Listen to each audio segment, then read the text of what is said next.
Hi guys, welcome back to our channel.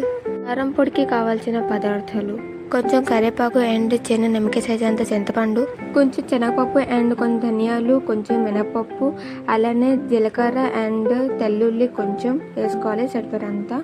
దాంట్లో పాటు మీరు ఎండుమిర్చి అనేది కొంచెం ఎక్కువగా తీసుకోవాలి. నేను కొంచెం చేస్తున్నాను కాబట్టి కొంచెం తక్కువ తీసుకున్నాను. మీరు ఎంత కావాలనుకుంటే అది తీసుకోవచ్చు.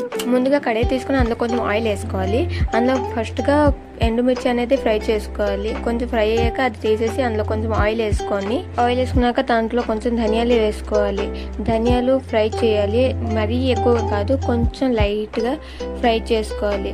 అది అయ్యాక కొంచెం శనగపప్పుని మినపప్పు కూడా వేసుకొని ఫ్రై చేసుకోవాలి. చూసారా, కొంచెం బ్రౌన్ కలర్ వస్తుంది.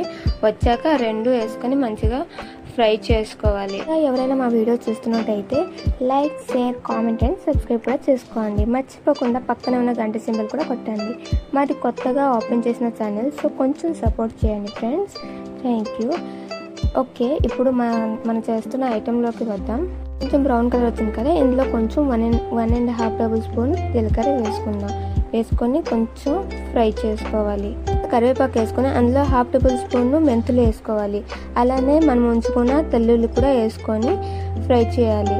మంచిగా కలుపుకున్నాక అందులో మనం నిమ్మకాయ సైజ్ అంతా చింతపండు తీసుకున్నాం కదా, ఆ చింతపండు కూడా వేసుకొని కలపాలి. చివరగా ఒక 1 టేబుల్ స్పూన్ పసుపు వేసుకొని పచ్చివాసన పోయేంత వరకు ఫ్రై చేసుకోవాలి. ఫ్రై అయ్యాక స్టవ్ ఆఫ్ చేసి చల్లారి పెట్టుకోవాలి. చల్లారిపోయాక ముందుగా మనం ఫ్రై చేసుకుని ఉంచుకున్నాం కదా ఎండుమిర్చి అండ్ ఇవన్నీ కలిపేసి మిక్స్ చేసుకోవాలి. కొంచెం మిక్స్ అయ్యాక అందులో సరిపడంత ఉప్పు వేసుకొని మళ్ళీ మిక్సీ చేసుకోవాలి. మరీ పౌడర్గా కాకుండా కొంచెం పలుకులుగా ఉండేలా చూసుకోండి. అయిపోయి రెడీ. సరిగ్గా చాలా బాగా వచ్చింది. ఇది కానీ ఇడ్లీలో అలా వేసుకొని కొంచెం నెయ్యి వేసుకొని తింటే ఆహా అద్దరిపోద్ది.